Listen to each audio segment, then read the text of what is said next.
Ishmael, down here at the Golden Team gym, where I've just been watching you, well, just do a few little rounds with your gym mates and a bit of bag work, and just keeping yourself ticking over until you get a fight date, because you've not yet, have you? Yeah, I've got a fight date now. Oh, have you? Sorry. 3rd of September.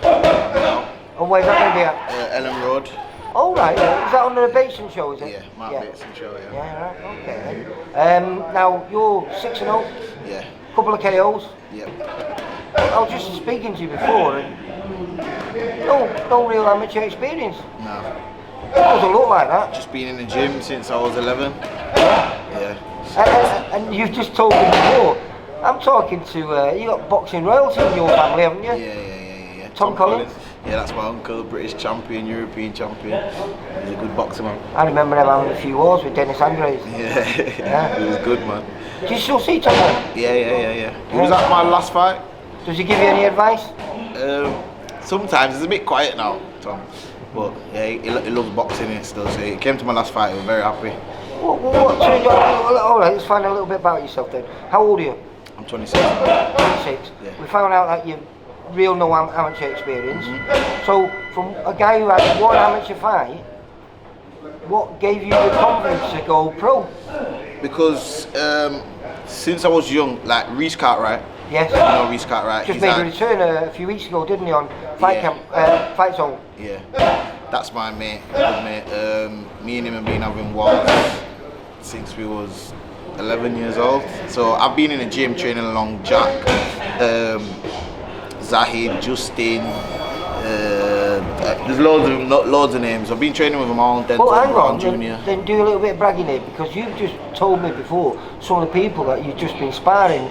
Fowler, Scott Fitzgerald, go on, Kyle Redfern, Troy Williamson, Mark Efron. This is a who's who of British boxing.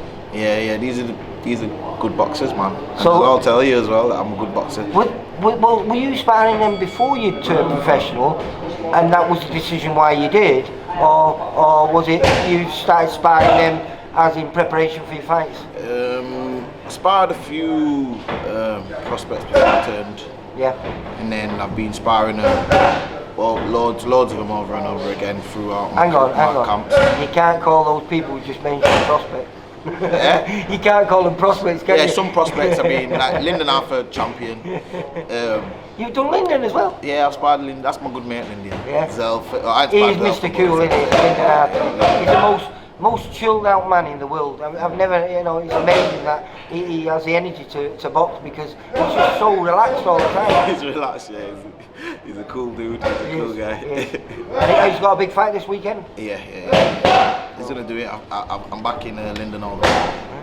And going back to your career then, so like I'm saying, you're 6-0, 2 KOs, last time out, first round stoppage, and I was watching you on the pads, and you was doing a little bit, but you know, for a stocky kid, you're quite explosive. You're like a mini Tyson. Yeah.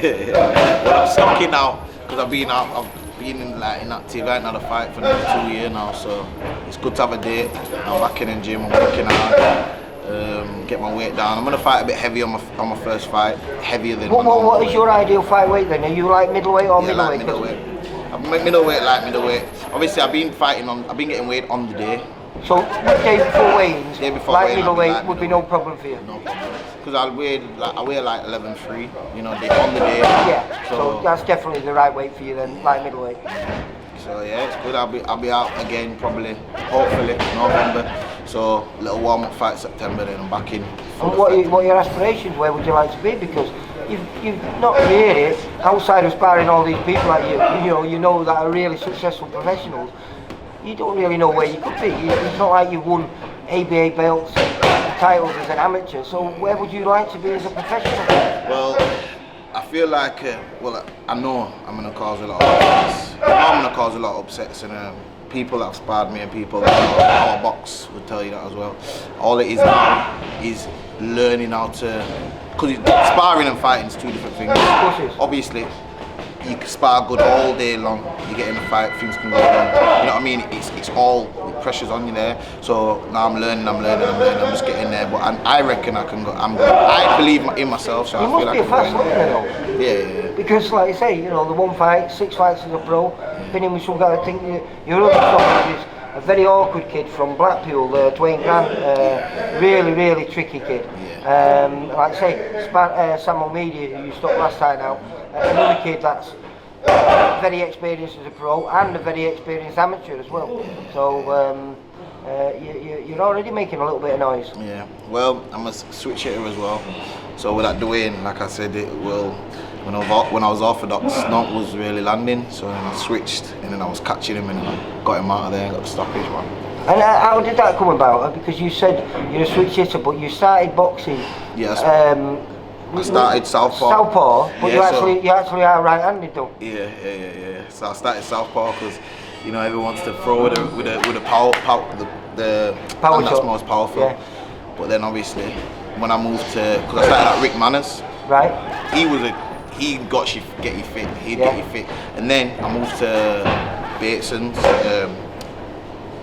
Bermingtofts. I moved to Bermingtofts. Then that's when I learned how to box orthodox.